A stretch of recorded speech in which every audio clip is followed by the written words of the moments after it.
Est-il vraiment impossible de maigrir en mangeant ce que l'on aime? Pourquoi faudrait-il manger uniquement 3 feuilles de salade et 2 courgettes à l'eau à chaque repas pour atteindre ses objectifs? Et pourquoi la privation est-elle la pire des solutions? Hello, moi c'est Céline, je suis naturopathe et experte en alimentation vivante et ancestrale chez Manger Vivant. Dans cette vidéo, je vais t'expliquer pourquoi faudrait-il se priver pour maigrir. Alors regarde bien la vidéo jusqu'à la fin où je te donne mes meilleurs conseils. C'est parti! Premier effet de la privation, vous allez maltraiter votre métabolisme. Qu'est-ce que le métabolisme? Le métabolisme de base, c'est l'énergie que votre corps va dépenser au repos. Et oui, même si vous restez couché toute la journée, votre organisme va dépenser de l'énergie pour pouvoir survivre. Et oui, votre cœur doit bien battre, vos poumons doivent bien fonctionner, vos intestins également. Donc pour ça, votre organisme a besoin d'énergie. Lorsque l'on fait des régimes restrictifs à basse calorie, on va des fois venir juste ingurgiter la quantité d'énergie dont le corps a besoin pour survivre au quotidien. Ça se situe autour de 1200-1300 calories en moyenne. Si vous mangez si peu, votre organisme va se mettre en mode alerte, en mode sécurité parce qu'il ne va pas recevoir assez d'énergie puisque j'imagine bien que vous passez pas toute votre journée au lit, enfin du moins pas tous les jours. Donc vous avez besoin de plus d'énergie que ça. Imaginez donc si vous avez besoin de 1800 ou 2000 calories quotidiennes, surtout si vous faites du sport et que vous en ingurgitez uniquement 1300. Votre organisme ne va plus rien comprendre et dans ce cas, il va se mettre à stocker. Tout ce que vous allez lui donner, il va le stocker pour garder cette énergie justement parce qu'il a peur de manquer de quelque chose. Évitez absolument les régimes restrictifs car vous allez maltraiter votre métabolisme et le jour où vous allez reprendre une alimentation normale, parce que ne soyez pas dupes et vous le savez très bien, si vous faites un régime restrictif, bien évidemment, vous n'allez pas le tenir sur le long terme. C'est absolument impossible car ce n'est pas une hygiène de vie. Donc, à la reprise de l'alimentation normale, ce qui va se passer, votre organisme va encore plus stocker parce qu'il a été tellement privé, tellement en mode zone rouge, qu'il va garder tout ce que vous allez lui donner. Et ce qui se passe, ça va être le fameux effet yo-yo. Et oui, c'est bien ça. Et c'est pour ça que du coup, on va reprendre du poids et des fois bien même plus. Donc, se priver va maltraiter votre métabolisme. Alors, évitez absolument tout régime restrictif pour perdre du poids. Deuxième point essentiel, se priver de gras est la fausse bonne solution. Et oui, dans les années 80, on nous disait souvent que pour maigrir, il fallait supprimer le gras car le gras était souvent associé à la prise de graisse. Forcément.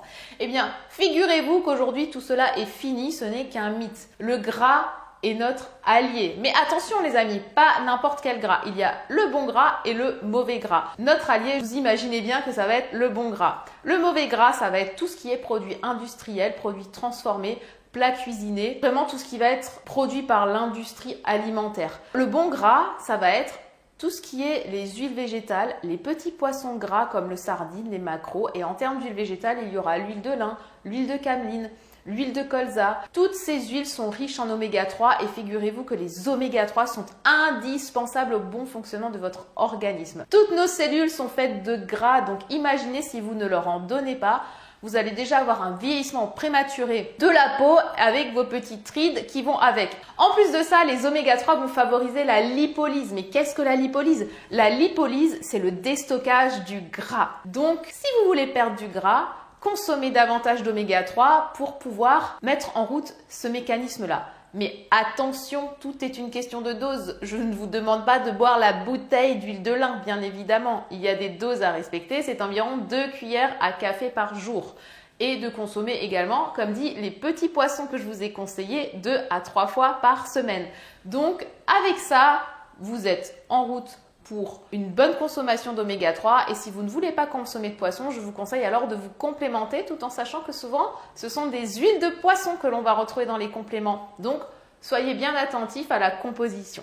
Troisième point, faut-il vraiment se priver de sucre? Eh bien moi ce que je vais vous conseiller c'est de le remplacer judicieusement. Mais avant, petit aparté sur le sucre pour que vous compreniez. Le sucre blanc raffiné est clairement notre ennemi. C'est lui qui va nous faire prendre du gras et non pas le gras en lui-même, comme je vous le disais avant. Le sucre raffiné, le sucre en général, vraiment va nous faire prendre du gras au niveau de la ceinture abdominale. Donc si vous vouliez vraiment laisser votre petite bouée sur la plage cet été, eh ben, je vous conseille d'éliminer ou de vraiment limiter la consommation de sucre. Le sucre est stocké par le foie quand il est consommé en excès parce qu'on n'a pas de dépenses énergétiques au quotidien avec de l'activité physique. À un moment donné, le sucre, il faut bien qu'il se stocke quelque part et c'est le foie qui va s'en charger et il va le stocker sous forme de glycogène. Ce glycogène peut être éliminé, bien évidemment, quand vous pratiquez du sport, sauf que l'organisme il n'est pas bête. Avant d'éliminer le glycogène, il va éliminer les glucides. Donc, il va venir éliminer ce glycogène que par après et c'est pour ça qu'il faut faire des activités sportives d'endurance plus longues pour pouvoir l'éliminer. C'est d'ailleurs pour cela qu'il y a de plus en plus le phénomène du foie gras, de la stéatose hépatique, du NASH, parce que on consomme beaucoup trop de sucre actuellement. Donc, voyez bien que c'est le sucre, c'est lui notre principal ennemi si vous voulez perdre du poids. Alors, je ne vous dis pas de vous en priver totalement, mais de trouver des astuces. Alors, quelles sont mes astuces?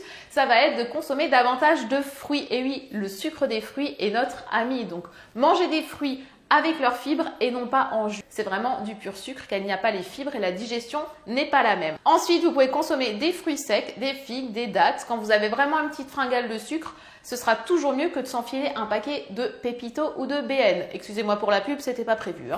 Ensuite, ce que je peux vous conseiller, c'est de faire vos propres desserts maison. Et oui, il est tout à fait possible de faire des gourmandises saines avec du sucre naturel des fruits. Je vous donne un exemple, par exemple un banana bread. Vous mettez pas mal de bananes bien mûres dedans, quelques pépites de chocolat noir et je peux vous dire qu'avec ça, vous avez une gourmandise saine et vous allez vous faire plaisir, tout ça sans sucre ajouté. Si absolument vous voulez rajouter du sucre, mettez du sucre de coco qui est à index glycémique bas. Donc voilà, ne vous privez pas totalement de sucre blanc oui, mais remplacez-le judicieusement si vous voulez maigrir et perdre votre petite masse grasse au niveau de la ceinture abdominale.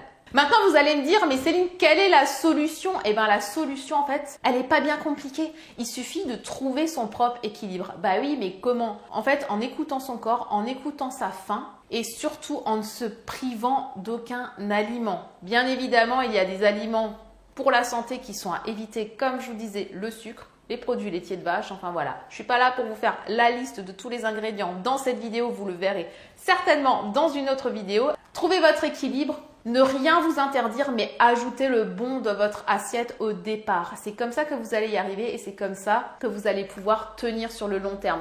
Un régime restrictif ne tiendra jamais la route. Vous allez peut-être avoir des résultats, mais ça ne tiendra jamais sur le long terme. Donc vraiment, écoutez votre corps, trouvez votre propre équilibre. Et si vous ne savez pas comment faire, nous vous offrons une série de 4 vidéos pour commencer à mettre en place une alimentation plus vivante, plus végétale et pour avoir nos meilleurs conseils. Donc vite, cliquez sur le lien en dessous de cette vidéo pour y avoir accès. C'est 100% gratuit, donc vraiment allez-y. 4 vidéos offertes. Voilà, donc j'espère que cette vidéo vous aura plu et que je vous aurai appris plein de choses. En tout cas, n'oubliez pas, on est une équipe et on est ensemble pour aller vers la meilleure forme de votre vie. À bientôt, ciao ciao!